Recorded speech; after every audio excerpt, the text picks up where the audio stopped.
നമസ്കാരം. വാർത്താമഴയിലേക്ക് വിശദമായി ഞാൻ ഉന്മേഷ് ശിവരാമൻ. ഛത്തീസ്ഗഡിൽ അറസ്റ്റിലായ മലയാളി കന്യാസ്ത്രീകൾ ജയിലിൽ തുടരും. കന്യാസ്ത്രീകളുടെ ജാമ്യാപേക്ഷ ദുർഗിലെ സെഷൻസ് കോടതി പരിഗണിച്ചില്ല. കോടതിക്ക് മുന്നിൽ ബജ്രംഗ്ദൾ പ്രവർത്തകർ ആഹ്ലാദ പ്രകടനം നടത്തി. കന്യാസ്ത്രീകളുടെ ആരോഗ്യനില മോശമെന്ന് ദുർഗ് സെൻട്രൽ ജയിലിൽ എത്തി സിസ്റ്റർ പ്രീതി മേരിയെയും സിസ്റ്റർ വന്ദന ഫ്രാൻസിസിനെയും സന്ദർശിച്ച ശേഷം ഇടതു നേതാക്കൾ പറഞ്ഞു. മനുഷ്യക്കടത്ത് വകുപ്പ് ചുമത്തിയതിനാൽ അധികാരപരിധിയിൽ വരില്ലെന്ന കാരണം ചൂണ്ടിക്കാട്ടിയാണ് ദുർഗ് സെഷൻസ് കോടതി ജാമ്യാപേക്ഷ പരിഗണിക്കാൻ വിസമ്മതിച്ചത്. ബിലാസ്പൂർ NIA കോടതിയെ സമീപിക്കാനാണ് നിർദ്ദേശമെന്ന് ബജ്രംഗ്ദൾ അഭിഭാഷകൻ പറഞ്ഞു. ഇതിനാൽ സിസ്റ്റർ പ്രീതി മേരി, സിസ്റ്റർ വന്ദന ഫ്രാൻസിസ് എന്നിവർ ദുർഗ് സെൻട്രൽ ജയിലിൽ തുടരേണ്ടി വരും. കോടതിക്ക് മുന്നിൽ ബജ്രംഗ്ദൾ പ്രവർത്തകർ ആഹ്ലാദ പ്രകടനം നടത്തി.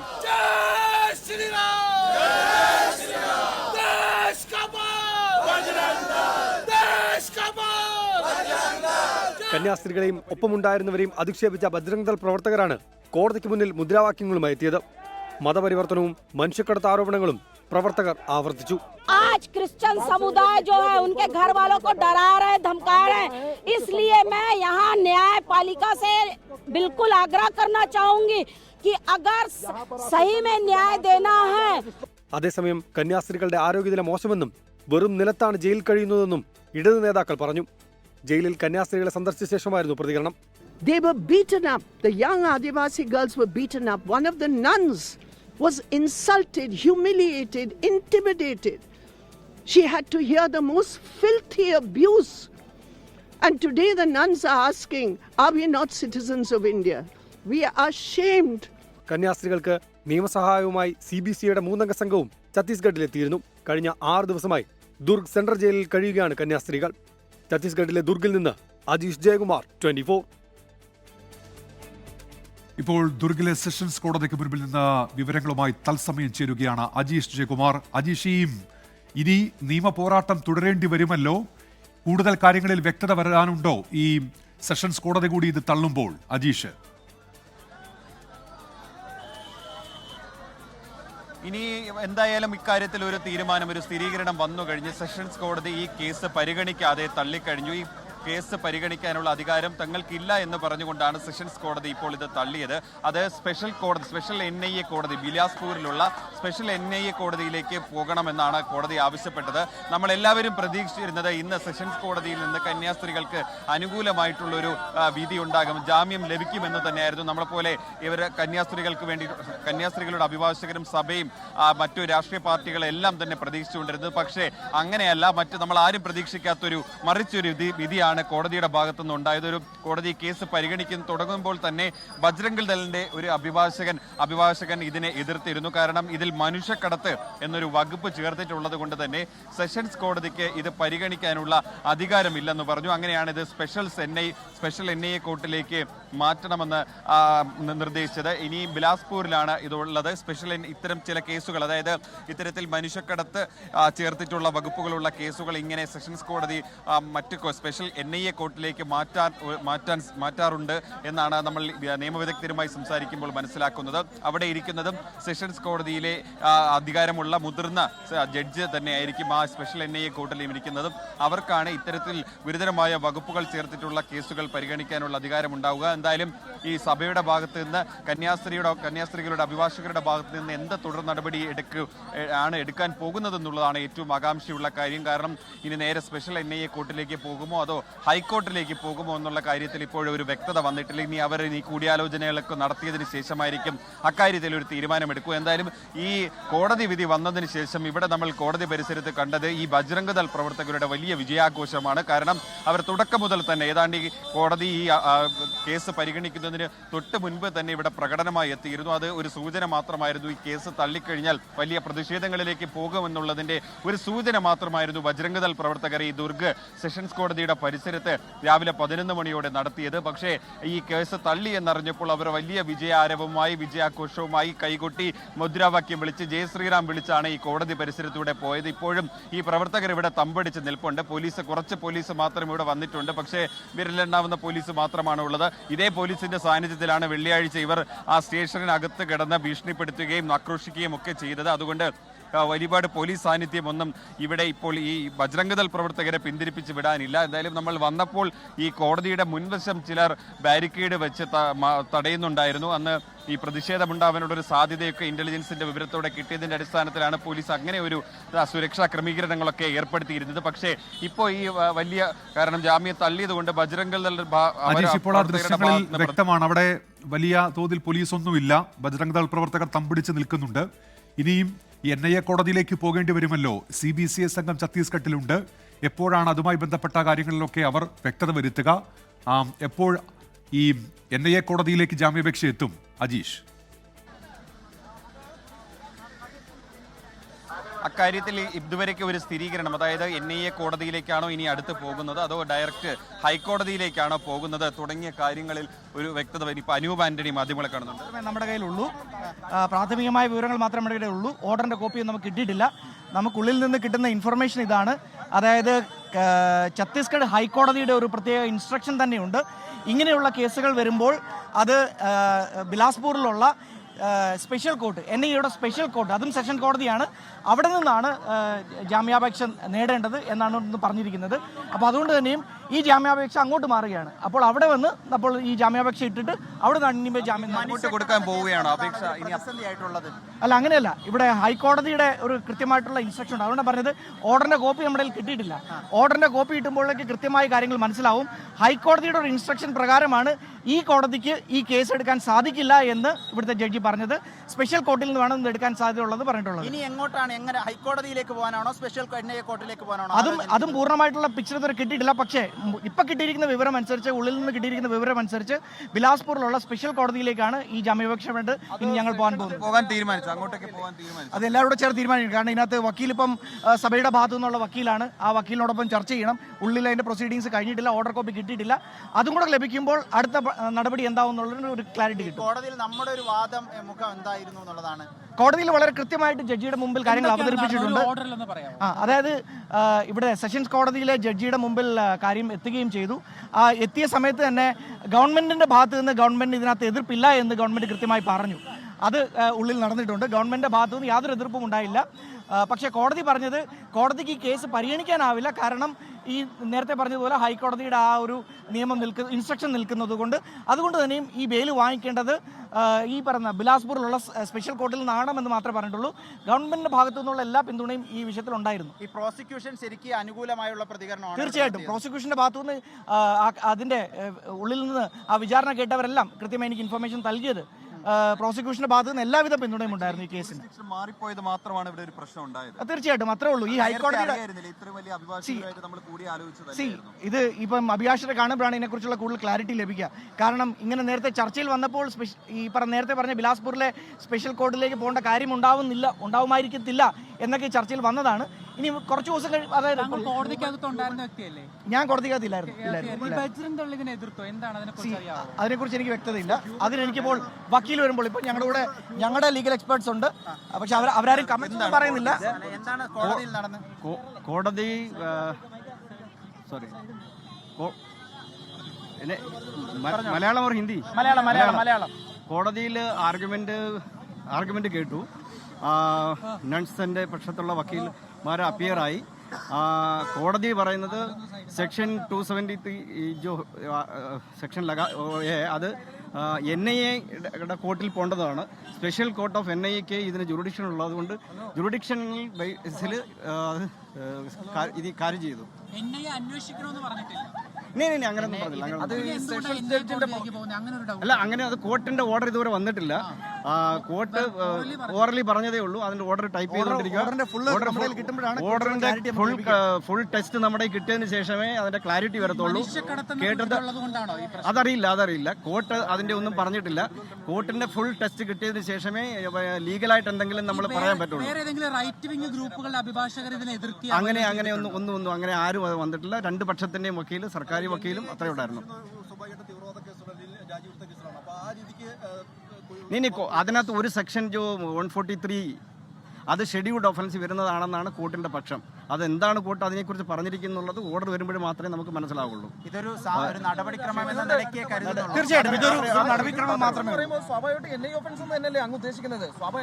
എന്ന് ഞാൻ ഈ ആർഗ്യുമെന്റ് സമയത്ത് ഞാൻ കോർട്ടിലില്ലായിരുന്നു. പക്ഷേ ആ ഓർഡർ ഡിക്റ്റേറ്റ് ചെയ്തുകൊണ്ടിരിക്കുമ്പോൾ ഞാൻ കോർട്ട് വന്നിരുന്നു. ഞാൻ അഭിഭാഷകനല്ല. ഗോപകുമാർജിയുടെ നിയമോപദേശം നമ്മൾ നേടിയിരുന്നു ഈ വിഷയത്തിൽ. അദ്ദേഹം ഇവിടെ ഉള്ള ഒരു മുതിർന്ന ലോയറാണ്. ഡെപ്യൂട്ടി സോളിസിറ്റർ ജനറൽ ആയിരുന്നു ഛത്തീസ്ഗഡ് ഹൈക്കോർട്ടിൽ. ഇപ്പോൾ പിന്നെ അഡ്വക്കേറ്റ് ആയിട്ട് പ്രാക്ടീസ് ചെയ്യുന്നു ഹൈക്കോടതി. സാങ്കേതിക നടപടിക്രമം എന്നുള്ളതാണ്. അതെ സാങ്കേതിക നടപടിക്രമം ഒരു ടെക്നിക്കൽ തിരിച്ചടിയല്ല, ഒരു ടെക്നിക്കൽ ഇഷ്യൂ മാത്രമേ ഉള്ളൂ. അതാ പറഞ്ഞത് വക്കീൽ പറഞ്ഞത്, മൊത്തം ഓർഡർ കോപ്പി നമ്മുടെ കയ്യിൽ കിട്ടുമ്പോൾ മാത്രമേ നമുക്ക് ഇതിനെക്കുറിച്ച് ഒരു ക്ലാരിറ്റി കിട്ടത്തുള്ളൂ. അത് മാത്രമല്ല ഇപ്പോൾ കേസിൽ അപ്പീൽ ചെയ്തിട്ടുള്ള വക്കീൽ എന്ന് പറയുന്നത് സഭയുടെ ഭാഗത്തു നിന്നുണ്ടായിരുന്ന വക്കീലാണ്. അദ്ദേഹത്തെ ഞങ്ങളിപ്പോൾ കാണും. അദ്ദേഹത്തെ കണ്ടു കഴിയുമ്പോൾ കുറച്ചുകൂടെ ക്ലാരിറ്റി ഞങ്ങൾ നിങ്ങൾക്ക് തരാം. അപ്പോൾ ഈ ഏത് കോടതിയിലേക്ക് പോകണം എന്നുള്ളത് ഇനി ചർച്ചയിലൂടെ തീരുമാനിക്കുള്ളൂ. പക്ഷേ ഇപ്പൊ കിട്ടിയിരിക്കുന്ന ഇൻഫർമേഷൻ അനുസരിച്ച് ബിലാസ്പൂരിലുള്ള സ്പെഷ്യൽ കോടതി നോക്കട്ടെ. അതിപ്പോ നോക്കട്ടെ, വളരെ വേഗം തന്നെ. नहीं सर, नहीं हिंदी में.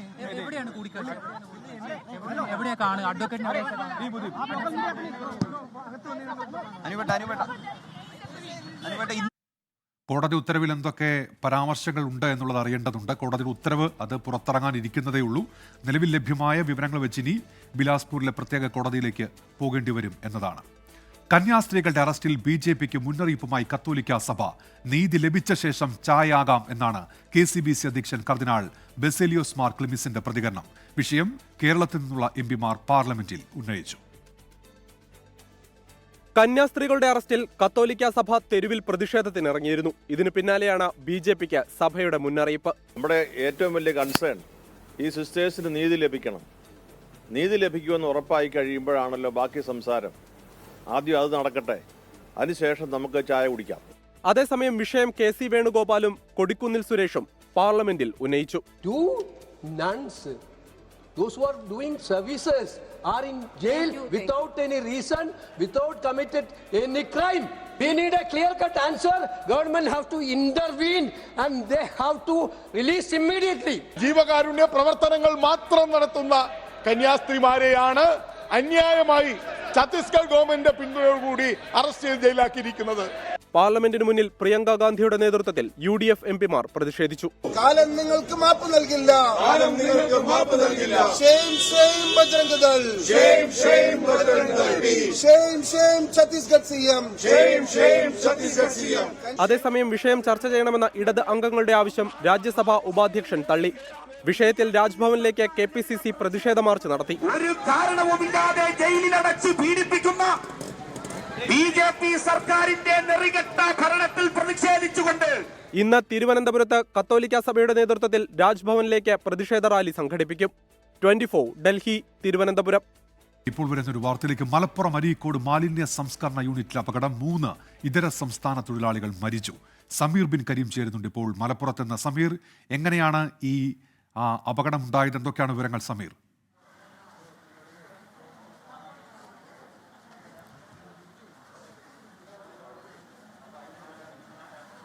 ഉന്മേഷ്, ഏതാണ്ട് അരമണിക്കൂർ മുൻപാണ് ഈ സംഭവം നടക്കുന്നത്. മലപ്പുറം ജില്ലയിലെ അരീക്കോട് വടക്കുമുറിയിലാണ് അപകടം സംഭവിച്ചത്.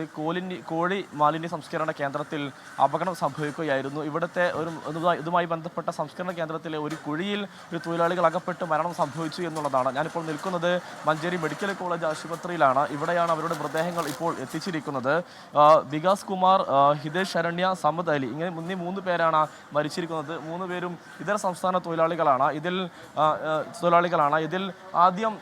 ആദ്യം ഒരു തൊഴിലാളി അകപ്പെടുകയും പിന്നീട് അവരെ രക്ഷിക്കാനായി മറ്റു 2 പേർ എത്തുകയും ചെയ്ത സമയത്ത് 3 പേരും അകപ്പെട്ടു എന്നുള്ളതാണ് നമ്മൾ ഇപ്പോൾ മനസ്സിലാക്കുന്നത്. ആദ്യം അരീക്കോട്ട് ആശുപത്രിയിലും പിന്നീട് മഞ്ചേരി മെഡിക്കൽ കോളേജ് ആശുപത്രിയിലേക്കും ഇവരെ എത്തിക്കുകയായിരുന്നു. എന്നാൽ അവരുടെ ജീവൻ രക്ഷിക്കാനായില്ല എന്നുള്ളതാണ് ആശുപത്രിയിൽ നിന്ന് നമുക്ക് അറിയാൻ കഴിയുന്ന വിവരം. എന്നാൽ എങ്ങനെയാണ് ഈ അപകടം സംഭവിച്ചത് എന്നുള്ള കാര്യത്തിൽ പൂർണ്ണമായും ഒരു വ്യക്തത ഇതുവരെ വന്നിട്ടില്ല എന്നുള്ളതാണ്. മരണം സംഭവിച്ച 3 പേരും ഇതര സംസ്ഥാന തൊഴിലാളികളാണ്. ഇതൊരു സ്വകാര്യ വ്യക്തിയുടെ കോഴി മാലിന്യ സംസ്കരണ കേന്ദ്രമാണ്. കോഴി മാലിന്യങ്ങൾ ശേഖരിക്കും ശേഖരിച്ച് ഇവിടെ സംസ്കരിച്ച് ഇവ പിന്നീട് ഈ മറ്റു മൃഗങ്ങളുടെ ഒക്കെ തന്നെ തീറ്റ ഒക്കെ ആക്കി മാറ്റുന്ന ഒരു കേന്ദ്രമാണ് ഇത്. ഇവിടെയാണ് ഇത്തരത്തിലൊരു ദാരുണമായ അപകടം സംഭവിച്ചത് എന്നുള്ളതാണ് ഏറെ പ്രധാനപ്പെട്ടതായിട്ടുള്ള ഒരു കാര്യം.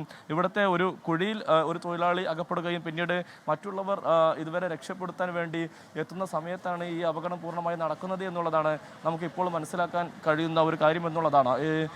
ഇവിടെ ഈ മാലിന്യ സംസ്കരണ കേന്ദ്രമായതുകൊണ്ട് തന്നെ സ്വാഭാവികമായും ഇവിടെ കുറേ കെമിക്കലൊക്കെ തന്നെ ഉണ്ടാകും. എങ്ങനെയാണ് ഈ അപകടം സംഭവിച്ചിരിക്കുന്നത്, എന്താ മനസ്സിലാക്കുന്നത്? അത് നമ്മൾ കാണുമ്പോൾ വീണ് കിടക്കുന്നതാണ് കാണുന്നത്. ഏകദേശം ഒരു 10:30 മണിക്കാണ് സംഭവം. അവരുടെ ഡ്യൂട്ടി ടൈം എല്ലാം കഴിഞ്ഞ് പോയിട്ടുണ്ട്. പിന്നെ എന്തിനാ അവർ അങ്ങോട്ട് പോയതെന്ന് ഒരു ഐഡിയ ഇല്ല. അത് കൂടുതൽ അറിയണമെങ്കിൽ CCTV ക്യാമറ നോക്കിയാലേ അറിയാൻ കഴിയുള്ളൂ. എന്തിലാണ് അകപ്പെട്ടത്, എന്ത് സാധനത്തിലാണ്? ഇത് മറ്റേ ക്ലീനിങ് വാട്ടർ ടാങ്കാണ്. അത് 2, 3, 4 ടാങ്കുകളുണ്ട്. അതിൽ ഒരു ടാങ്കിൽ ഒരു മെക്കാനിക് ഉണ്ട് അവിടെ. അവൻ്റെ ഡ്യൂട്ടി ടൈം കഴിഞ്ഞിട്ടുണ്ട്. പിന്നെ അവന് സഹായിക്കാൻ വേണ്ടി ആയിരിക്കും മറ്റ് 2 ലേബർമാർ പോയത്. ഒരു ഐഡിയ ഇല്ല. അപ്പോൾ മാനേജർ ഇവരെ കാണാഞ്ഞിട്ട് വിളിച്ച് നോക്കിയാൽ മൊബൈൽ. അപ്പോൾ മൊബൈൽ സ്വിച്ച് ഓഫ്. കാരണം മൊബൈൽ അവരെ പാൻറ്റിൻ്റെ പോക്കറ്റിലാണ്. അത് പിന്നെ പ്ലാന്റിൻ്റെ ഉള്ളിൽ ഓപ്പണാക്കി തുറന്ന് നോക്കുമ്പോഴാണ് വീണെടുക്കുന്നത് കാണുന്നത്. ഈ ടാങ്ക് എന്ന് പറഞ്ഞാൽ ഒരു ഉയരത്തിലാണ്, 2 3 ആളെ പൊക്കത്തിലാണ്. എന്താണ് സംഭവം എന്നുള്ളൊരു പിടുത്തല്ല. CCTV നോക്കിയാൽ മാത്രമേ എന്തിനാ അവരവിടെ പോയി എന്നുള്ളത് അറിയാൻ കഴിയുള്ളൂ. ഇത് എന്തുകൊണ്ട് നിർമ്മിച്ചിരിക്കുന്ന ഒരു ടാങ്ക്, ഇരുമ്പാണ്, എന്താണ്? അല്ല, ഞാൻ സാധാ ഈ വാട്ടർ ടാങ്കില്ലേ, ആ പ്ലാസ്റ്റിക്കിൻ്റെ ആ ടാങ്കാണ്. ശരി സമീർ, മലപ്പുറം അരീക്കോടാണ് മാലിന്യ സംസ്കരണ യൂണിറ്റിൽ അപകടമുണ്ടായത്. 3 അതിഥി തൊഴിലാളികളാണ് ഈ സംഭവത്തിൽ മരിച്ചത്. എങ്ങനെ ഈ അപകടമുണ്ടായി എന്നതിൽ ഇനി കൂടുതൽ വ്യക്തത വരാനുണ്ട്. സർവകലാശാലകളിൽ സ്ഥിരം VC-മാരെ ഉടൻ നിയമിക്കണം എന്ന് സർക്കാരിനോട് സുപ്രീം കോടതി. സ്ഥിര നിയമനം വരെ നിലവിലെ VC-മാർക്ക് തുടരാം. VC നിയമനത്തിൽ സർക്കാരുമായി സഹകരിക്കാൻ ചാൻസലർക്ക് നിർദ്ദേശം നൽകി. താൽക്കാലിക VC നിയമനത്തിൽ ഹൈക്കോടതി ഉത്തരവിന് എതിരായ ഗവർണറുടെ ഹർജിയിലാണ് ഇടപെടൽ.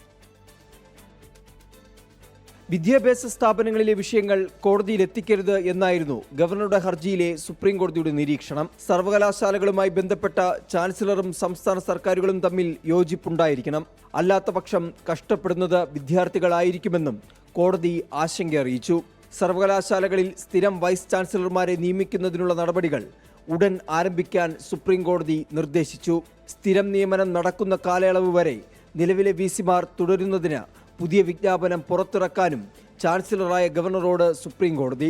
സ്ഥിരം നിയമനത്തിന് സർക്കാരിന്റെ നടപടികളോട് സഹകരിക്കാനും ചാൻസലറോട് കോടതി ആവശ്യപ്പെട്ടു. വിദ്യാർത്ഥികളുടെ ഭാവിക്കായി ചാൻസലറും സർക്കാരും കൈകോർത്ത് പ്രവർത്തിക്കണം. നിയമനങ്ങളിൽ രാഷ്ട്രീയം കലർത്തരുത്.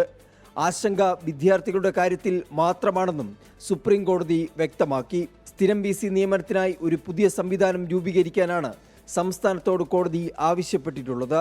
ഗവർണറുടെ ഹർജി 2 ആഴ്ചയ്ക്ക് ശേഷം വീണ്ടും കോടതി പരിഗണിക്കും. 24 ഡൽഹി.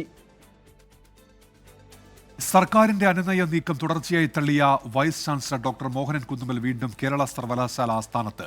ഉന്നത വിദ്യാഭ്യാസ മന്ത്രി ഫോണിൽ ബന്ധപ്പെട്ടെങ്കിലും രജിസ്ട്രാറായി ഡോക്ടർ KS അനിൽകുമാറിനെ അംഗീകരിക്കില്ല എന്ന നിലപാടിൽ തന്നെയാണ് VC. KS അനിൽകുമാർ അയച്ച ഫയൽ തള്ളിയ VC registrar in charge Mini Kappan നൽകിയ ഫയലുകൾ അംഗീകരിച്ചു. സർവകലാശാല പ്രതിസന്ധിയിൽ വീണ്ടും സമവായ ശ്രമവുമായി ഉന്നത വിദ്യാഭ്യാസ മന്ത്രി R ബിന്ദു VC മോഹൻ കുന്നുമ്മലിനെ ഫോണിൽ ബന്ധപ്പെട്ടു. പക്ഷേ നീക്കം VC തള്ളി. രജിസ്ട്രാറുടെ സസ്പെൻഷൻ അംഗീകരിക്കാതെ സമവായം സാധ്യമല്ലെന്ന നിലപാടിൽ തുടരുകയാണ് VC. ഇതിനിടെ VC വീണ്ടും സർവകലാശാലയിലെത്തി. സർവകലാശാല ആസ്ഥാനത്ത് കനത്ത സുരക്ഷ ഏർപ്പെടുത്തിയിട്ടുണ്ട്. കഴിഞ്ഞ ദിവസം KS അനിൽകുമാർ അയച്ച യൂണിവേഴ്സിറ്റി യൂണിയൻ ഫണ്ടിനുള്ള ഫയൽ VC തിരിച്ചയച്ചു. പിന്നാലെ രജിസ്ട്രാർ ഇൻചാർജ് മിനി കാപ്പൻ നൽകിയ അപേക്ഷ അംഗീകരിച്ച് VC ഫണ്ട് പാസാക്കി. ഇന്ന് തന്നെ തുക കൈമാറാനും VC ഫിനാൻസ് ഓഫീസർക്ക് നിർദ്ദേശം നൽകി. VCയുടെ നിർദ്ദേശം ലംഘിച്ച് അനിൽകുമാറിന് ഫയലുകൾ നൽകിയതിൽ ഉദ്യോഗസ്ഥർക്കെതിരെ നടപടിയെടുക്കാനുള്ള നീക്കത്തിലാണ് മോഹനൻ കുന്നുമ്മൽ. സർവകലാശാല ബ്രാഞ്ച് ഉദ്യോഗസ്ഥരുടെ പേരുകൾ റിപ്പോർട്ട് ചെയ്യാൻ VC നിർദ്ദേശം നൽകി. 24 തിരുവനന്തപുരം. ഉള്ളുപൊട്ടി ഒരാണ്ട്.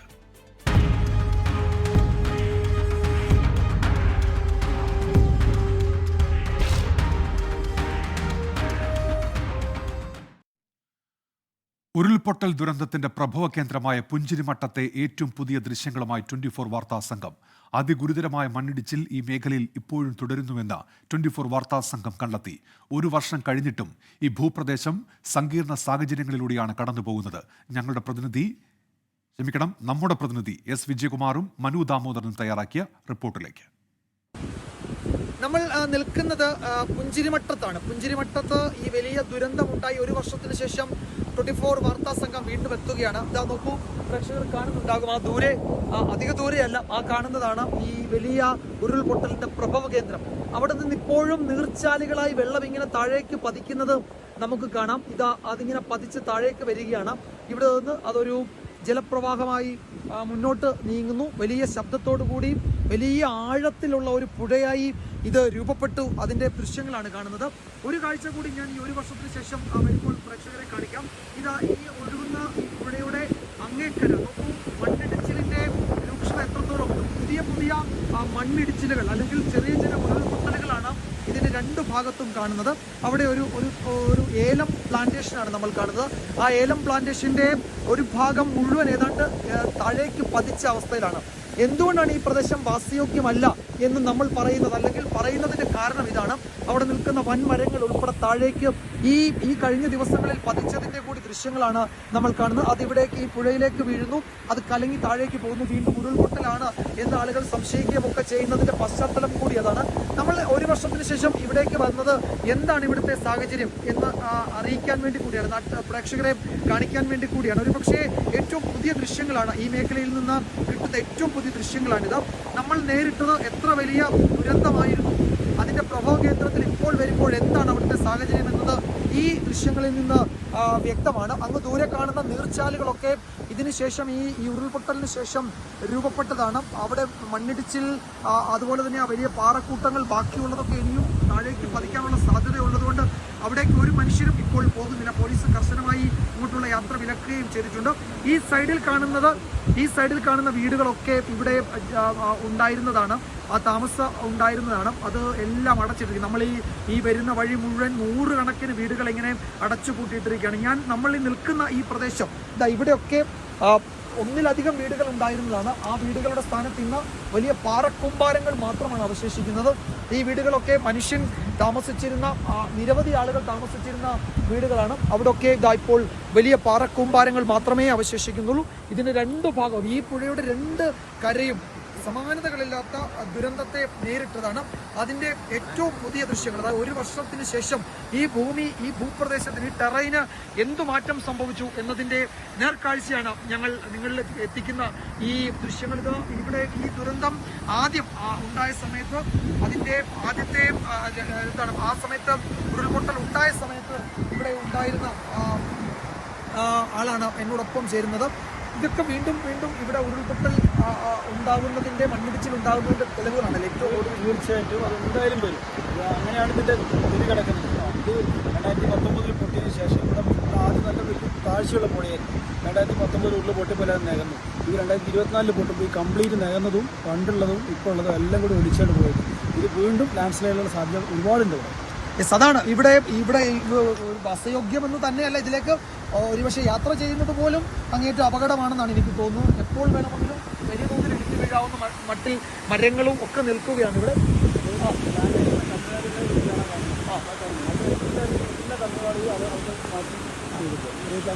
ഈ രണ്ടു ഭാഗത്തും മനുഷ്യവാസമില്ല, അതൊരു മനുഷ്യവാസയോഗ്യമല്ലാത്ത ഒരു പ്രദേശമായി ഈ ഒരു വർഷത്തിനിടയിൽ ഈ പറയുന്ന രണ്ട് ഭാഗവും, ഈ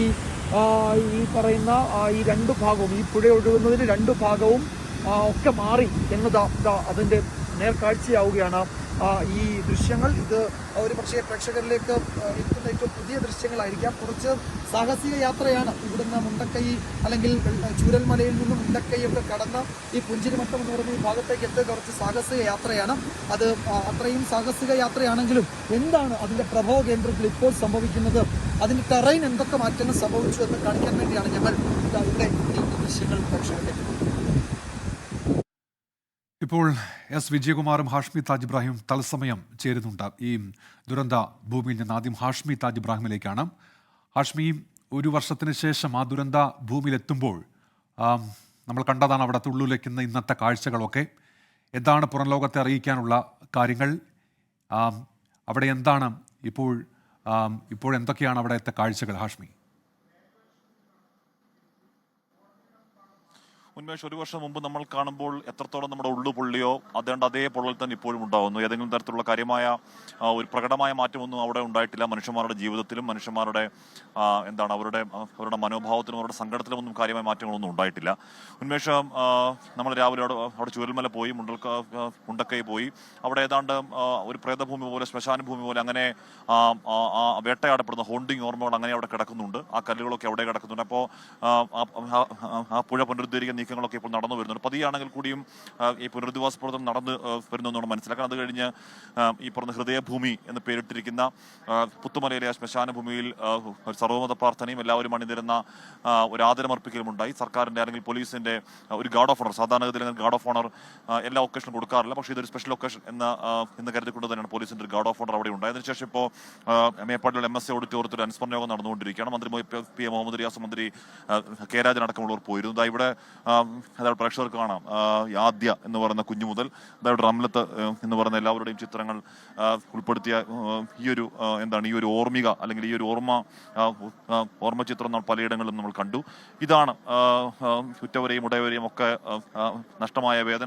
അത് അത്ര പെട്ടെന്ന് അത് പോകുന്ന വേദനയല്ലോ ഉന്മേഷ. ആ വേദന എല്ലാവർക്കും ഉണ്ട്. ആ വേദന നിൽക്കുമ്പോഴും അവർ പറയുന്നത് എത്രയും പെട്ടെന്ന് ഇവിടെ ജീവിക്കുന്ന ബാക്കിയുള്ള മനുഷ്യരുടെ ജീവിതം ഏതെങ്കിലും തരത്തിൽ സാധാരണഗതിയിലേക്ക് എത്തേണ്ടതുണ്ട്. അതിന് പുനരധിവാസ പ്രവർത്തനങ്ങൾ കൂടുതൽ വേഗത്തിലാകേണ്ടതുണ്ട്. അതിന് ഈ സർക്കാർ പട്ടിക എത്രയും പെട്ടെന്ന്, ഒരു വർഷമാകുന്നുണ്ട്, ഇപ്പോഴും 3 ഘട്ടമായി പട്ടിക പുറത്തു വന്നെങ്കിൽ കൂടി ഇപ്പോഴും ഒരു കുറ്റമറ്റൊരു ഫൈനൽ പട്ടിക ഇപ്പോഴും ഇല്ല എന്നുള്ളത് അങ്ങേയറ്റം സങ്കടകരമാണ്. അല്ലെങ്കിൽ ഈ സിസ്റ്റത്തിന്റെ ഒരു പോരായ്മ എന്ന് നമുക്ക് പറയാൻ കഴിയും.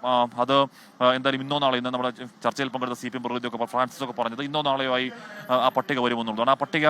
ആ പട്ടിക പുറത്തു വരുമ്പോഴും ഏതാണ്ട് പ്രതിഷേധങ്ങളും അല്ലെങ്കിൽ വിയോജിപ്പുകളും തീരാനിടയില്ല. കാര്യം ഈ പറഞ്ഞ കുറേ അധികം സ്ഥലങ്ങളിൽ പട്ടിക ഉൾപ്പെടെ മാനദണ്ഡങ്ങളിൽപ്പെട്ട് ഈ മത്തായി കമ്മീഷനൊക്കെ വന്ന് കുറേ അധികം ഉൾപ്പെടേണ്ട ആളുകൾ ഉൾപ്പെടാതെ പോയ സംഘടനകൾ പറയുന്നുണ്ട്. അത് വീട് മാത്രമാണ് ഉന്മേഷ്, വീടിനപ്പുറം ജീവനോപാധി എന്നുണ്ട്. ഒരുപാട് മനുഷ്യന്മാർക്ക് നഷ്ടപ്പെട്ട ജീവനോപാധികൾ കിട്ടാതെ എന്തു ചെയ്യുമെന്നറിയാതെ നമ്മളെ സമീപിക്കുന്ന ഒരുപാട് സാധാരണക്കാരായ പാവപ്പെട്ട മനുഷ്യർ നമ്മൾ കണ്ടു. സർക്കാർ കൊടുക്കുന്ന ഈ ധനസഹായം കൊണ്ട് മാത്രം ഈ വിലക്കയറ്റത്തിന്റെ കാലത്ത് ജീവിക്കാൻ കഴിയില്ല എന്നവർ പറയുന്നുണ്ട്. അവർക്ക് ഒരു ജീവനോപാധി ഉണ്ടാവണം. ഒരുപാട് കടകൾ നഷ്ടപ്പെട്ടവരുണ്ട്, ഒരുപാട് കച്ചവടക്കാരുണ്ട്. അവരുടെ എസ്റ്റിമേറ്റ് പോലും ഇതിലെടുത്തിട്ടില്ല. അവർക്ക് മുന്നോട്ടേക്ക് ജീവിക്കണം. അപ്പോൾ 1-ാം വർഷം ഇവിടെ നിൽക്കുമ്പോൾ അടിയന്തിരമായി എത്രയും പെട്ടെന്ന് ആ പുനരധിവാസ പ്രവർത്തനങ്ങൾ കൂടുതൽ വേഗതയിലാക്കുന്ന നടപടികൾ വേണം എന്ന് ഈ മേഖല നിവാസികൾ നമ്മൾ അഭ്യർത്ഥിക്കുന്നു. അതിനോടൊപ്പം തന്നെ ഇവിടെ വരുമ്പോൾ നമുക്ക് അതൊരു പക്ഷേ വ്യക്തിപരമായ സങ്കടം പോലെ തന്നെ നമുക്ക് തോന്നിയതാണ് ഈ വയനാട്. 1-ാം വർഷം ഇവിടെ വരുമ്പോൾ വ്യക്തിപരമായ മറ്റൊരു സങ്കടം കൂടി ഉണ്ടായി ഉന്മേഷ്. നമ്മൾ അവിടെ വെള്ളരിമല സ്കൂളിൽ അവിടെ ചൂരൽമല പോകുമ്പോൾ ആ സ്കൂളിലെ ആ കുട്ടികളുടെ 33 കുട്ടികളുടെ ചിത്രം വെച്ച് ആദരം അർപ്പിച്ചതിന് ശേഷം 2 അധ്യാപകർ വന്ന് ആ സ്കൂളിലെ അനന്യ എന്ന് പറയുന്ന ഒരു വിദ്യാർത്ഥി, ഹാഷ്മിയുടെ ഭയങ്കര ഇഷ്ടമായിരുന്നു, ഹാഷ്മിയുടെ ഭയങ്കര ആരാധകരായിരുന്നു ആ കുട്ടി. എല്ലാ ഇന്റർവ്യൂ എടുത്ത് നോക്കുമായിരുന്നു എന്നൊക്കെ പറയുമ്പോൾ നമുക്ക് ഒരു വിഷമം. അതിനുശേഷം ആ കൂടെ അച്ഛനും അമ്മയും നമ്മൾ ഇവിടെ വെച്ച് കണ്ടു. അച്ഛനും പറയുന്നുണ്ടായിരുന്നു അങ്ങനെ ഹാഷ്മിയെ കാണണമെന്ന് വലിയ ആഗ്രഹം ആ കുട്ടിക്കുണ്ടായിരുന്നു. വലിയ ഹാഷ്മിയെ പോലെ ആവണം, അല്ലെങ്കിൽ വാർത്ത വായിക്കുന്ന ഒരാളാവണം എന്നൊക്കെ ഒരു ആവേശത്തോടെ അനന്യ എന്ന് പറയുന്ന കുട്ടി പറയുമായിരുന്നു എന്നൊക്കെ കേൾക്കുമ്പോൾ വലിയ സങ്കടം ഉന്മേഷ്. ഇവിടെ നിന്ന് പറയാനുള്ളത് ഏതെങ്കിലും തരത്തിൽ അതിജീവനത്തിന്റെ വാർത്ത മാത്രമല്ല, തീർത്താൽ തീരാത്ത സംഘടനകളുടെയും വേദനകളുടെയും വാർത്തകൾ തന്നെയാണ് ഉന്മേഷ്. ശരി ഹാഷ്മി. S. വിജയകുമാർ കൂടി ഇപ്പോൾ ചേരുന്നുണ്ട്. വിജയകുമാർ, നേരത്തെ ആ പുഞ്ചിരിമട്ടത്തെ കാഴ്ചകൾ അത് നമ്മൾ കാണുകയുണ്ടായി. അവിടെയുള്ള ആളുകൾ എന്താണ് പറയുന്നത്? ഇപ്പോഴും ഇത്തരത്തിൽ ദുരന്ത സാധ്യത നിലനിൽക്കുന്ന ഒരു മേഖലയായി തന്നെ അത് തുടരുന്നു എന്നാണോ വിജയകുമാർ? ഉന്മേഷ്, യഥാർത്ഥത്തിൽ ഈ പുഞ്ചിരിമട്ടം എന്നത് ഈ ഉരുൾപൊട്ടലിന്റെ പ്രഭവ കേന്ദ്രമാണ്. അവിടുത്തെ അവസ്ഥ എന്താണ് എന്നറിയാനുള്ള ഒരു സാഹസിക യാത്രയായിരുന്നു ഞങ്ങൾ നടത്തിയത്. നമ്മൾ അവിടെ എത്തുമ്പോൾ കാണുന്നത് അതൊരു മനുഷ്യവാസം ഒട്ടുമില്ലാത്ത ഒരു ഭൂപ്രദേശമാണ്. അങ്ങോട്ടുള്ള യാത്രക്കിടയിലെ വീടുകളുടെയൊക്കെ മുന്നിൽ നല്ല മനോഹരമായ ഇരുനില കെട്ടിടങ്ങളൊക്കെ ഉണ്ട്. ആളുകൾ താമസിച്ചതൊക്കെ അടച്ചിട്ടിരിക്കുകയാണ്, കാട് പിടിച്ച് കിടക്കുന്നു. ചിലതൊക്കെ ഈ വീട്ടുടമസ്ഥർ ഇടയ്ക്ക് വന്ന് വൃത്തിയാക്കാൻ പോലീസിന്റെ അനുമതിയോടെ വന്ന് വൃത്തിയാക്കും, ബാക്കിയുള്ളവ അതുപോലെ കിടക്കുന്നു. തോട്ടങ്ങളിൽ പഴങ്ങളൊക്കെ ഇങ്ങനെ കായ്ച്ചു കിടക്കുകയാണ്, ആരും പറിക്കാനില്ലാതെ. നെല്ലിമരങ്ങളും അവക്കാദോ ഒക്കെ ഇങ്ങനെ ധാരാളം കായ്ച്ചു കിടക്കുന്ന കാഴ്ച നമ്മൾ കണ്ടു. ഓറഞ്ച് ഉൾപ്പെടെ പഴങ്ങളൊക്കെ കായ്ച്ചു കിടക്കാൻ, ആരും അത് ശേഖരിക്കാനൊന്നും വരുന്നില്ല. പിന്നീട് പുഞ്ചിരിമട്ടത്തേക്കുള്ള യാത്ര, പുഴയുടെ ഇരുവശത്തുമുള്ള കാഴ്ച നമ്മളെ ഭയപ്പെടുത്തുന്നതാണ്. അതിനൊരു ഭാഗം ഒരു വനറാണി എന്ന ഒരു എസ്റ്റേറ്റിന്റെ റിസോർട്ടും അതിനോട് ചേർന്നുള്ള എസ്റ്റേറ്റിന്റെയും ഒക്കെ ഏലത്തോട്ടമാണ്. ഉന്മേഷ്, അതിന്റെ ചുറ്റുപാടും ഏക്കർ കണക്കിന് ഭൂമി താഴേക്ക് ഇടിഞ്ഞ് കിടക്കുകയാണ്. അത് ഈ പറയുന്ന ഒരു വർഷത്തിനിടെ, പ്രത്യേകിച്ച് ഈ കഴിഞ്ഞ ഈ വലിയ മഴ സമയത്ത് ഇടിഞ്ഞതാണ് അതിലധികവും. വലിയ മരങ്ങളൊക്കെ ഇടിഞ്ഞു കിടക്കുകയാണ്. അപ്പോൾ കൂടുതൽ മണ്ണിടിച്ചിലും കൂടുതൽ പാറകൾ ഉൾപ്പെടെ താഴേക്ക് പതിക്കാനുള്ള സാധ്യത ആ പ്രദേശത്തുണ്ട് എന്നത് ജില്ലാ ഭരണകൂടം ഒരു മുന്നറിയിപ്പായി നൽകിയിട്ടുണ്ട്. ആ മുന്നറിയിപ്പ് ശരിയാണെന്ന് തന്നെയല്ല, അത് 100% പാലിക്കണമെന്ന് കൂടിയാണ് ആ മേഖല സന്ദർശിക്കുമ്പോൾ നമ്മൾ മനസ്സിലാക്കുന്നത്. ഒരു മാറ്റവുമില്ല. കൂടുതലായി വന്നിട്ടുള്ളത് കഴിഞ്ഞ വർഷം ഏതാണ്ട് ഇതേ ദിവസം ഉണ്ടായ ഉരുൾപൊട്ടലിൻ്റെ ഭാഗമായി രൂപപ്പെട്ട ആ നീർച്ചാലുകൾ കുറെ കൂടി ശക്തമാവുകയും അത് ചെറിയ 2-3 അരുവികളായി ഈ പുഴയിലേക്ക് പുന്നപ്പുഴയിലേക്ക് ഒഴുകിയെത്തുകയും ചെയ്യുന്നുണ്ട് എന്നതാണ്. പുന്നപ്പുഴയിലേക്കുള്ള ജലസ്രോതസ്സുകളുടെ എണ്ണം കൂടി എന്നതാണ് നമ്മൾ അവിടെ നേരിട്ട് കണ്ട് മനസ്സിലാക്കിയ കാര്യം. മറ്റൊന്ന്, ഇനി ഈ മേഖലയിലെ ജീവിതം എന്നത് അല്ലെങ്കിൽ ജനവാസയോഗ്യമല്ലാത്ത മേഖലയായി അത് മാറുന്നു എന്നത് ഉറപ്പിക്കുകയാണ് ആ പ്രദേശങ്ങളിലെ ഈ പുതിയ മണ്ണിടിച്ചിൽ. പുതിയ മണ്ണിടിച്ചിൽ എന്നത് കേവലം മണ്ണ് താഴേക്ക് പതിക്കുന്നു എന്ന് മാത്രമല്ല, ആ മേഖലയിലെ മരങ്ങളാകെ അല്ലെങ്കിൽ ഈ പറയുന്ന ഏല കൃഷികളാകെ താഴേക്ക് ഇങ്ങനെ പതിക്കുകയാണ്, ആ പുഴയിലേക്ക് പതിക്കുകയാണ്. അതൊരു വലിയ അഗാധ ഗർത്തമായി ആ പുഴയുടെ ആ ഭാഗം മാറി എന്നാണ് അവിടെ ചെന്ന് കാണുമ്പോൾ നമ്മൾ മനസ്സിലാക്കുന്നത്. അവിടേക്ക് പോകാൻ പലപ്പോഴും പെർമിഷൻ കൊടുക്കാറില്ല പോലീസ്. 2-3 സ്ഥലങ്ങളിൽ ചെക്ക് പോസ്റ്റുകളുണ്ട്. നമ്മൾ ക്യാമറയൊക്കെ ഒഴിവാക്കി മൊബൈലിലാണ് ഈ ദൃശ്യങ്ങൾ ചിത്രീകരിച്ച് നമ്മളോടൊപ്പമുള്ള മനു ദാമോദരൻ, നമ്മളുടെ ക്യാമറ പേഴ്സൺ, ഇത് ചിത്രീകരിച്ചിരിക്കുന്നത് അദ്ദേഹത്തിൻ്റെ കൈവശമുള്ള മൊബൈൽ ഫോണിലാണ്. അതുകൊണ്ട് അതിൽ ചില ഓഡിയോ, ചില ഭാഗങ്ങളിൽ ഈ പുഴ ഒഴുകുന്ന ശബ്ദമായിരിക്കും കൂടുതൽ കേട്ടിട്ടുണ്ടാവുക. അത് നമുക്ക് ക്യാമറയൊന്നും അവിടേക്ക് കൊണ്ടുപോകാൻ പലപ്പോഴും അനുവദിക്കാറില്ലാത്തതുകൊണ്ട് പ്രത്യേക പെർമിഷനൊക്കെ എടുത്ത് നമ്മളുടെ റിസ്കിൽ എന്നാണ് അവർ പറഞ്ഞത്. കുത്തനെ കിടക്കുകയാണ്, പലപ്പോഴും തെന്നി കിടക്കുന്ന സ്ഥലമാണ്, വലിയ കല്ലുകൾ വന്ന് കിടക്കുകയാണ് അവിടെ. അതുകൊണ്ട് അങ്ങനെ താഴേക്ക് നമ്മൾ ഊർന്നിറങ്ങണം, അത്തരം റിസ്ക് ഉണ്ട്. അതുകൊണ്ട് അങ്ങോട്ടധികം യാത്രയില്ല. പക്ഷേ ഒരു വർഷത്തിന് ശേഷം ഇതിൻ്റെ പ്രഭവ കേന്ദ്രത്തിൽ, ഇതിൻ്റെ ഉത്ഭവ കേന്ദ്രത്തിൽ എന്ത് സംഭവിച്ചു, എന്ത് മാറ്റമാണ് ഈ ടെറൈൻ ഉണ്ടായിരിക്കുന്നത് എന്നത് നമ്മളെ സംബന്ധിച്ച് അത്ഭുതപ്പെടുത്തിയിട്ടുണ്ട്. അത് ഒരു അസ്വാഭാവികത നിറഞ്ഞു നിൽക്കുന്ന ഭൂപ്രദേശമായി അത് വീണ്ടും മാറി എന്നതാണ് നമ്മൾ അവിടെ ഒരു റീവിസിറ്റ് നടത്തിയപ്പോൾ കണ്ടത്. അത് ഒരു പ്രദേശത്ത് ഒരു ഉരുൾപൊട്ടൽ ആ ഭൂമിക്കുണ്ടാക്കിയ മാറ്റം, ആ ഭൂപ്രദേശത്തിനുണ്ടാക്കിയ മാറ്റം എന്ത് എന്നത് വ്യക്തമാക്കുന്നുണ്ട്. ചുരുക്കത്തിൽ അത്ഭുതകരമായ ഒരു ഭൗമ സാഹചര്യം ആ പ്രദേശത്തുണ്ട് എന്ന് വ്യക്തമാണ്. ഉന്മേഷ്. ശരി, എസ് വിജയകുമാറാണ് ഇപ്പോൾ ഈ പുഞ്ചിരിമട്ടത്ത് ഇന്ന് നടത്തിയ ആ സന്ദർശനവുമായി ബന്ധപ്പെട്ട് അവിടുത്തെ നിലവിലെ സാഹചര്യം വിശദീകരിച്ചത്. കണ്ണൂർ ചെറുതാഴത്ത് 2 കുട്ടികളുമായി അമ്മ കിണറ്റിൽ ചാടി. ചെറുതാഴം ശ്രീസ്ഥ സ്വദേശി ധനജയാണ് മക്കളുമായി ആത്മഹത്യയ്ക്ക് ശ്രമിച്ചത്. അരുൺ പൂപ്പറമ്പയുണ്ട് ഇപ്പോൾ കണ്ണൂരിൽ നിന്ന്. അരുൺ, ഇവരുടെ ആരോഗ്യനില എങ്ങനെയുണ്ട്, എന്തൊക്കെയാണ് വിവരങ്ങൾ? അരുൺ. ഉന്മേഷ്, ഇവരെ 3 പേരെയും ഇപ്പോൾ പരിയാരം ഗവൺമെന്റ് മെഡിക്കൽ കോളേജിൽ പ്രവേശിപ്പിച്ചിരിക്കുകയാണ്. 3 പേരുടെയും നില ഗുരുതരമാണ് എന്ന വിവരമാണ് ലഭിക്കുന്നത്. ഇന്ന് 11:30യോടെയാണ് ഈ സംഭവം ഉണ്ടായത്.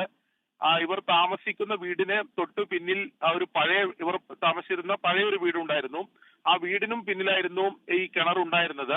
ആ കിണറിലേക്കാണ് ഈ ധനജ അമ്മ 2 മക്കളുമായി എടുത്തു ചാടിയത്. ധ്യാൻ 5 വയസ്സ്, ദേവിക 6 വയസ്സ്. ഈ 2 കുട്ടികൾ ഇപ്പൊ നില ഗുരുതരമാണ് എന്ന വിവരമാണ് ലഭിക്കുന്നത്. കിണറിൽ അത്യാവശ്യം വെള്ളം ഉണ്ടായിരുന്നു എന്നുകൂടി മനസ്സിലാക്കാൻ കഴിയുന്നുണ്ട്.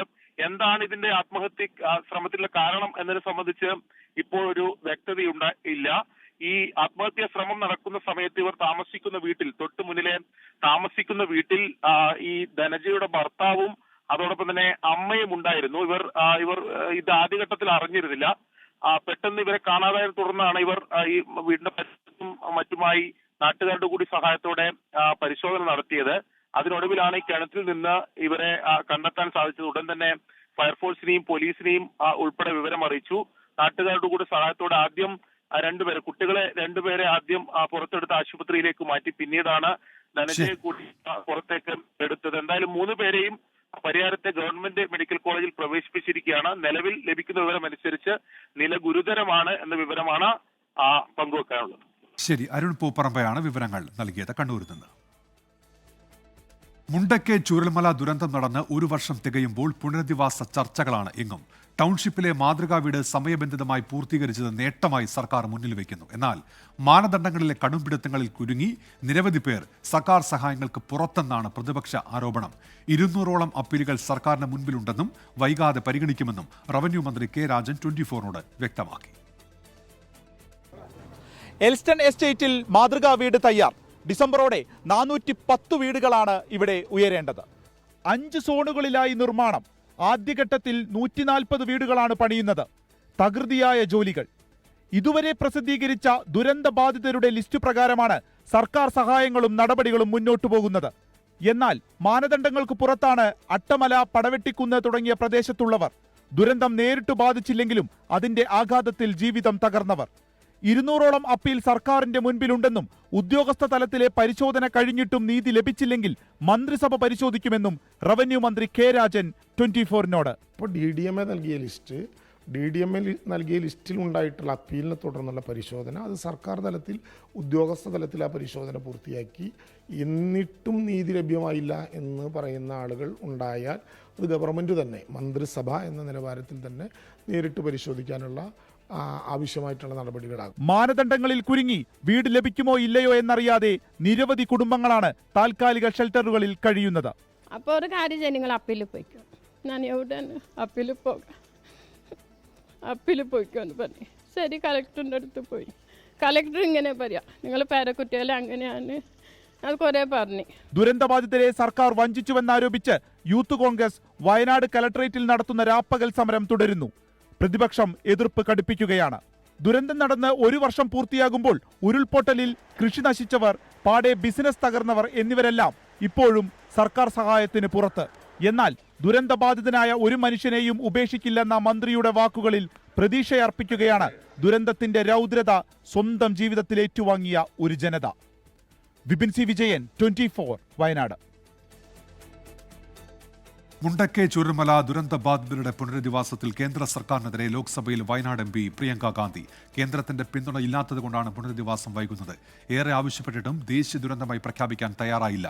വായ്പ എഴുതിത്തള്ളുന്നത് കേന്ദ്രം പരിഗണിക്കണമെന്നും പ്രിയങ്ക ഗാന്ധി MP ആവശ്യപ്പെട്ടു. The whole point is to help them from their financial problems. So how will they ever repay these loans? It's a small amount for the central government. They should waive the loans. 1 year has passed. I'm very, very sad that I could not be there today. But because of the debate that was carrying on till late last night, it was difficult for me to reach there today. And I have expressed to the people of Wayanad my deepest and heartfelt wishes and prayers that they should be able to carry on with their lives and overcome this tragedy. I know that this year has been very, very painful for them, and because of the kind of love I have received from the people of Wayanad. റഷ്യയിൽ വൻ ഭൂചലനം 8.8 തീവ്രത രേഖപ്പെടുത്തി. ജപ്പാനിലും റഷ്യയിലും tsunami തിരമാലകൾ ആഞ്ഞടിച്ചു. വടക്കൻ Pacific മേഖലയിലാണ് tsunami ഉണ്ടായത്.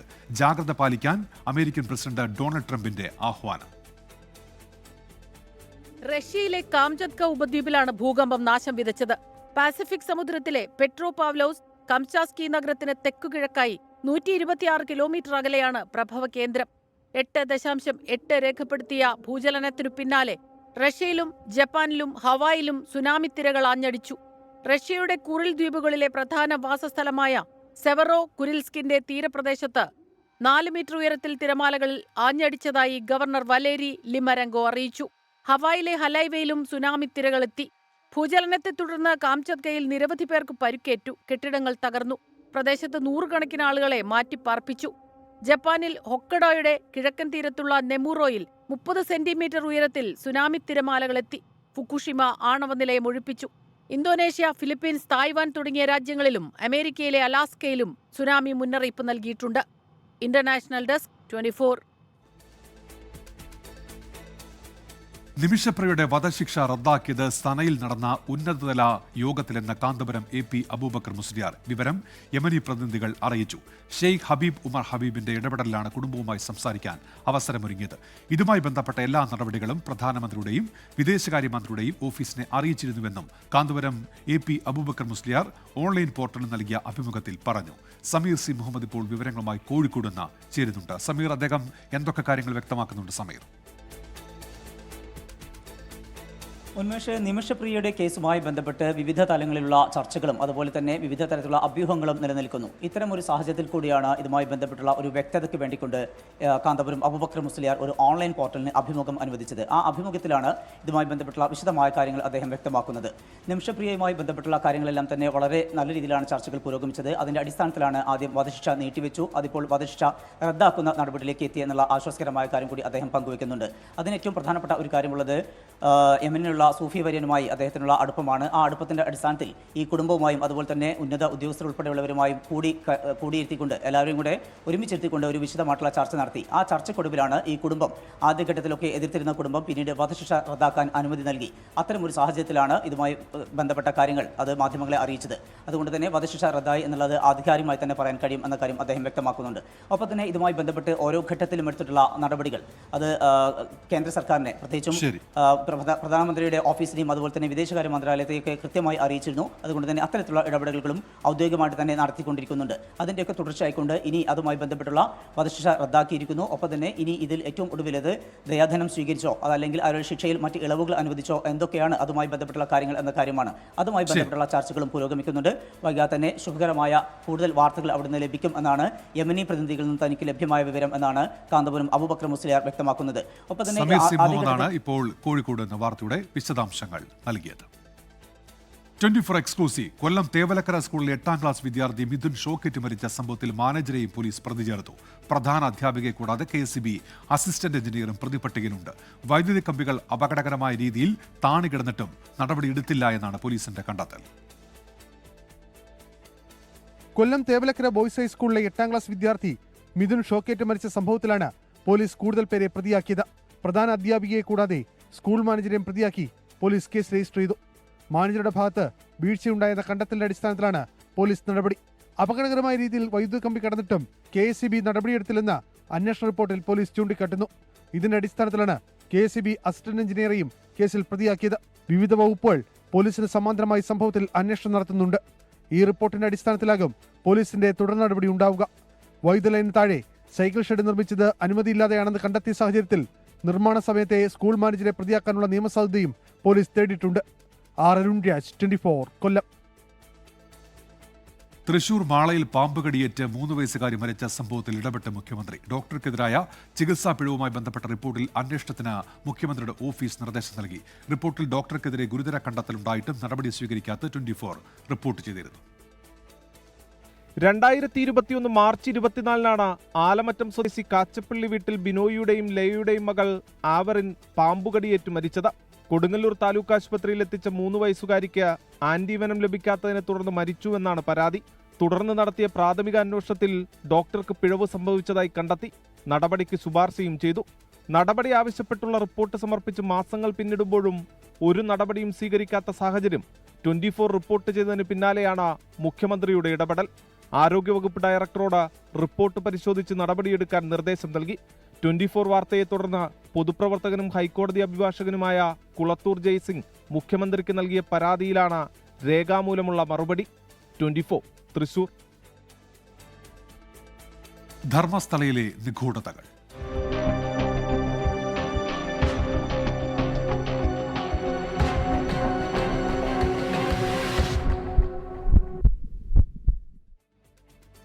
ധർമ്മസ്ഥല വെളിപ്പെടുത്തലിൽ 2ാം ദിവസത്തെ മണ്ണുമാറ്റുള്ള പരിശോധന പുരോഗമിക്കുന്നു. മൃതദേഹം കുഴിച്ചിട്ടതായി ശുചീകരണ തൊഴിലാളി മൊഴി നൽകിയ വനമേഖലയിലെ 2ാം സ്പോട്ടിലാണ് ഇപ്പോൾ പരിശോധന. ഇന്ന് 3 സ്പോട്ടുകൾ പരിശോധിക്കാനാണ് നീക്കം. ധർമ്മസ്ഥലയിൽ നിന്ന് മുഹമ്മദ് റഹീസ് തയ്യാറാക്കിയ റിപ്പോർട്ടിലേക്ക്. മൃതദേഹങ്ങൾ കുഴിച്ചിട്ടിട്ടുണ്ട് എന്ന് ശുചീകരണ തൊഴിലാളി ചൂണ്ടിക്കാണിച്ച 2ാമത്തെ സ്പോട്ടിൽ നേത്രാവതി സ്നാനഘട്ടത്തിന് സമീപമുള്ള സ്പോട്ടിലാണ് ഇപ്പോൾ പരിശോധന നടക്കുന്നത്. ഈ ദൃശ്യങ്ങളിൽ കാണുന്നത് പോലെ ഇതൊരു സ്പോട്ടാണ്. ഇങ്ങനെ 14 സ്പോട്ടുകളാണ് ഈ വനത്തിനുള്ളിലായി പുഴയോട് ചേർന്ന് ഉള്ള പ്രദേശത്ത് ശുചീകരണ തൊഴിലാളി കാട്ടിക്കൊടുത്തിട്ടുള്ളത്. അവിടെ 2, 3, 4 സ്പോട്ടുകളിൽ ഇന്ന് പരിശോധന നടക്കുമെന്നാണ് നേരത്തെ നമുക്ക് ലഭിച്ചിരുന്ന വിവരം. ആ ഒരു രീതിയിൽ 2ാമത്തെ സ്പോട്ടിലാണ് ഇപ്പോൾ പരിശോധന നടക്കുന്നത്. അവിടെ നിന്നും കാര്യമായ ഒന്നും ഇതുവരെ കണ്ടെത്തിയിട്ടില്ല എന്നാണ് സൂചന. ഇന്നലെ നടത്തിയ ആദ്യ പരിശോധനയിലും കാര്യമായൊന്നും കണ്ടെത്തിയിരുന്നില്ല. പക്ഷേ SIT സംഘം ഇപ്പോഴും ഈ ഒരു ശുചീകരണ തൊഴിലാളിയുടെ മൊഴി വിശ്വാസത്തിൽ എടുക്കുന്നുണ്ട്. അതനുസരിച്ചാണ് അവർ കാര്യങ്ങൾ മുന്നോട്ട് കൊണ്ടുപോകുന്നത്. അദ്ദേഹത്തിന് ബോധ്യപ്പെടുന്ന അത്രയും ആഴത്തിലും വീതിയിലും ഒക്കെ കുഴിച്ച് പരിശോധന നടത്താമെന്നാണ് ഈ സംഘം ഇപ്പോൾ അറിയിച്ചിരിക്കുന്നത്. എന്തായാലും റവന്യൂവിൻ്റെയും ഫോറസ്റ്റിൻ്റെയും ഫോറൻസിക്കിൻ്റെയും ഒക്കെ വലിയൊരു സംഘം ഇവർക്കൊപ്പമുണ്ട്. ഓരോ കാര്യങ്ങളും അതത് സമയങ്ങളിൽ ഡിജിറ്റൽ റെക്കോർഡ് ചെയ്യുന്നുണ്ട്. SITയിലെ മുതിർന്ന ഉദ്യോഗസ്ഥരൊക്കെയും സ്ഥലത്തെത്തിയിട്ടുണ്ട്. അങ്ങനെ മഴയും ഒപ്പം തന്നെ പുഴയോട് ചേർന്നുള്ള പ്രദേശം മാത്രമല്ല ഈ ഒരു കാട് ഇതൊക്കെയും തെരച്ചിൽ ദുസ്സഹമാക്കുന്നുണ്ട് എങ്കിലും ഇപ്പോഴും SIT സംഘവും ശുചീകരണ തൊഴിലാളിയും ഈ ഒരു വനത്തിനുള്ളിൽ തങ്ങുകയാണ്. അവർ അവിടെ ഒരു പരിശോധന നടത്തിക്കൊണ്ടിരിക്കുകയാണ്. എന്തായാലും അല്പസമയത്തിനുള്ളിൽ തന്നെ എന്ത് വിവരമാണ് ഈ രണ്ടാം സ്പോട്ടിൽ നിന്ന് ലഭിക്കുക എന്ന് നമുക്ക് മനസ്സിലാകും. ക്യാമറാമാൻ രജീഷ് കരിവള്ളൂരിനോടൊപ്പം മുഹമ്മദ് റഹീസ്, 24.